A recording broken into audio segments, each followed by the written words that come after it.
Okay, today's episode of Under the Sink, we are replacing a shower tub faucet. I already cut this out. As you can see, I just removed it.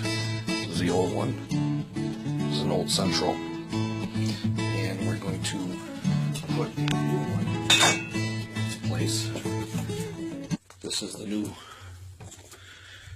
valve, body valve, rough-in body valve. It's a mixing valve. And this basically goes into the wall where the other one was, but actually it's going to come forward more because the whole wall's moved forward here. And this guard, this black guard around here, tells you where to set it. And you usually want the front of the black guard to be flush with the finish wall. So I'm going to set this in place. It'll have a little spout on the bottom. And I'll take another video of that when I get that in place. On today's episode of Under the Sink.